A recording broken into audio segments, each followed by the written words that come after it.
Morning dear students, आज हम class 8 के हिंदी सब्जेक्ट के 5वें अध्याय को पढ़ेंगे। आज का हमारा 5वां अध्याय है चिट्ठियों की अनूठी दुनिया। सबसे पहले हम इसके शब्दार्थ को समझेंगे। इसके शब्दार्थ है अजीबो गरीब, अनोखा, एसएमएस, लघु संदेश सेवा, सिलसिला, आरंभ होना, रास्ता खुलना, अहमियत, महत्व, हरकारा, दूत, डाकिया, संदेश पहुंचाने वाला, आवाजाही, आना जाना, तह, गहराई, प्रशस्ति पत्र, प्रशंसा पत्र, मुस्तैद, तत्पर, दस्तावेज, प्रमाण संबंधी कागजात, प्रमाण पत्र, गुडविल, सुनाम, अच्छी छवि, हैसियत, दर्जा, आलीशान, शानदार, ढाणी, अस्थायी निवास, कच्चे मकानों की बस्ती जो गांव से कुछ दूर बनी हो। अब हम इस अध्याय को पढ़ेंगे। पत्रों की दुनिया भी अजीबोगरीब है और उसकी उपयोगिता हमेशा से बनी रही है। पत्र जो काम कर सकते हैं वह संचार का आधुनिकतम साधन नहीं कर सकता। पत्र जैसा संतोष फ़ोन या एसएमएस का संदेश कहाँ दे सकता है। पत्र एक नया सिलसिला शुरू करते हैं और राजनीति, साहित्य तथा कला के क्षेत्रों में तमाम विवाद और नई घटनाओं की जड़ भी पत्र ही होते हैं। दुनिया का तमाम साहित्य पत्रों पर केंद्रित है और मानव सभ्यता के विकास में इन पत्रों ने अनूठी भूमिका निभाई है। पत्रों का भाव सब जगह एक सा है, भले ही उसका नाम अलग अलग हो। पत्र को उर्दू में खत, संस्कृत में पत्र, कन्नड़ में कागज, तेलुगु में उत्तरम, जाबू और लेख तथा तमिल में कडित कहा जाता है। पत्र यादों को सहेज कर रखते हैं, इसमें किसी को कोई संदेह नहीं है। हम हर एक की अपनी एक पत्र लेखन कला है और हर एक के पत्रों का अपना दायरा। दुनिया भर में रोज करोड़ों पत्र एक दूसरे को तलाशते तमाम ठिकानों तक पहुंचते हैं। भारत में ही रोज 4.5 करोड़ चिट्ठियां डाक में डाली जाती है, जो साबित करती है कि पत्र कितनी अहमियत रखते हैं। पंडित जवाहरलाल नेहरू ने सन 1953 में सही ही कहा था कि हजारों सालों तक संचार का साधन केवल हरकारे या फिर तेज घोड़े रहे हैं। उसके बाद पहिए आए, पर रेलवे और तार से भी भारी बदलाव आया। तार ने रेलों से भी तेज गति से संवाद पहुंचाने का सिलसिला शुरू किया। अब टेलीफोन, वायरलेस और आगे रेडार दुनिया बदल रहा है। पिछली शताब्दी में पत्र लेखन ने एक कला का रूप ले लिया। डाक व्यवस्था के सुधार के साथ पत्रों को सही दिशा देने के लिए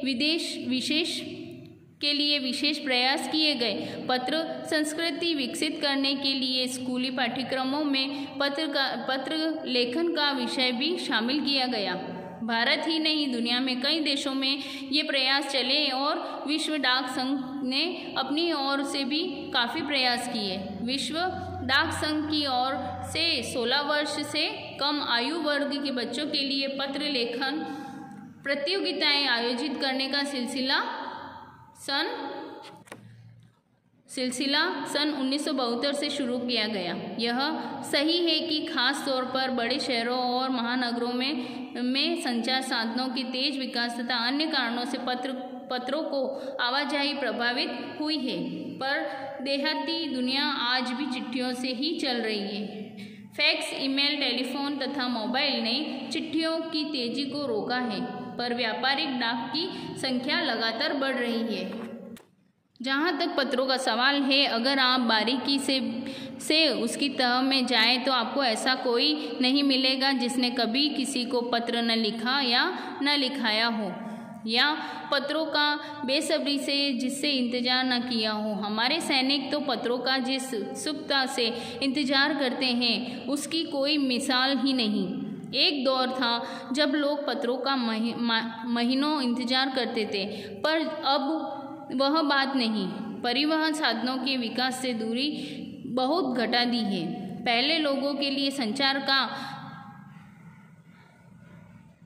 इकलौता साधन चिट्ठी ही थी, पर आज और भी साधन विकसित हो चुके हैं। आज देश में ऐसे लोगों की कमी नहीं है जो अपने पुरखों की चिट्ठियों को सहज और संजोकर विरासत के रूप में रखे हुए हो, या फिर बड़े बड़े लेखक, पत्रकारों, उद्यमी, कवि, प्रशासक, सन्यासी या किसान, इनकी पत्र रचनाएं अपने आप में अनुसंधान का विषय है।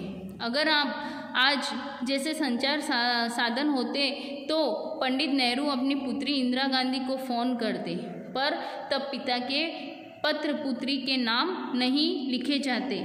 जो देश के करोड़ों लोगों को प्रेरणा देते हैं, पत्रों को तो आप सहेज कर रख लेते हैं, पर ऐसे में संदेशों को आप जल्दी ही भूल जाते हैं। कितने संदेशों को आप सहेज कर रख सकते हैं? तमाम महान हस्तियों की तो सबसे बड़ी यादगार या धरोहर उनके द्वारा लिखे गए पत्र ही है। भारत में इस श्रेणी में राष्ट्रपिता महात्मा गांधी को सबसे आगे रखा जा सकता है। दुनिया के तमाम संग्रहालय जानी मानी हस्तियों के पत्रों का अनूठा संकलन भी है। तमाम पत्र देश, काल और समाज को जानने समझने का असली पैमाना है। भारत में आज़ादी के पहले महासंग्राम के दिनों में जो कुछ अंग्रेज अफसरों ने अपने परिवारजनों को पत्र में लिखे, वे आगे चलकर बहुत महत्व की पुस्तक तक बन गए।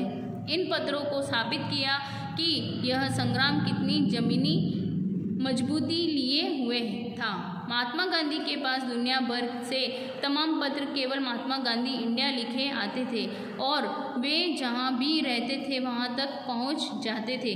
आज़ादी के आंदोलन की कई अन्य दिग्गज हस्तियों के साथ भी ऐसा ही था। गांधी जी के पास देश दुनिया से बड़ी संख्या में पत्र पहुंचते थे, पर पत्रों का जवाब देने के लिए मामले में उनका कोई जोड़ नहीं था। कहा जाता है कि जैसे ही उन्हें पत्र मिलता था उसी समय वे उसका जवाब भी लिख देते थे। अपने हाथों से ही ज़्यादातर पत्रों का जवाब देते थे।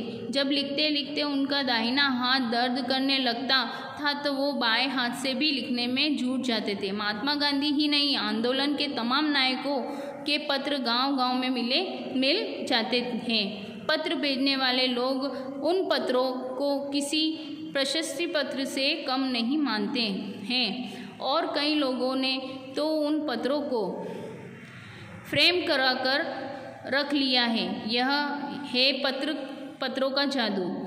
यही नहीं, पत्रों के आधार पर ही कई भाषाओं में जाने कितनी किताबें लिखी जा चुकी है। वास्तव में पत्र किसी दस्तावेज से कम नहीं है।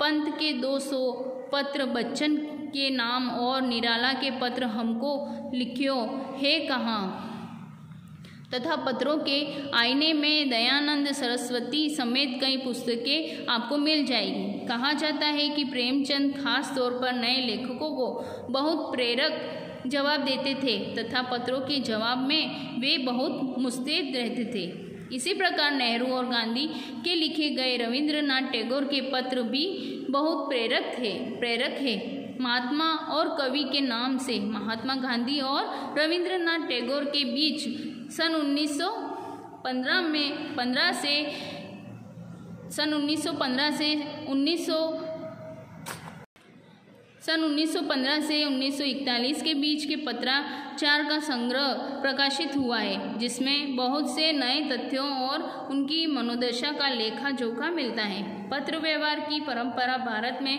बहुत पुरानी है, पर इसका असली विकास आज़ादी के बाद ही हुआ है। तमाम सरकारी विभागों की तुलना में सबसे ज़्यादा गुडविल डाक विभाग की ही है। इसकी एक खास वजह यह भी है कि यह लोगों को जोड़ने का काम करता है। घर घर तक इसकी पहुँच है। संचार के तमाम उन्नत साधनों के बाद भी चिट्ठी पत्री की हैसियत बरकरार है। शहरी इलाकों में आलीशान हवेलियां हो या फिर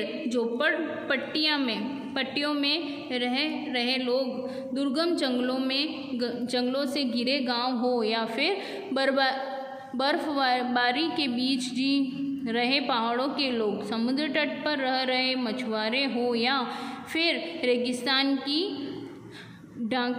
ढाणियों में रह रहे लोग, आज भी खतों का ही सबसे अधिक बेसब्री से इंतजार होता है। एक दो नहीं, करोड़ों लोग खतों और अन्य सेवाओं के लिए रोज़ भारतीय डाकघरों के दरवाज़ों तक पहुंचते हैं और इसकी बहुआयामी भूमिका नज़र आ रही है।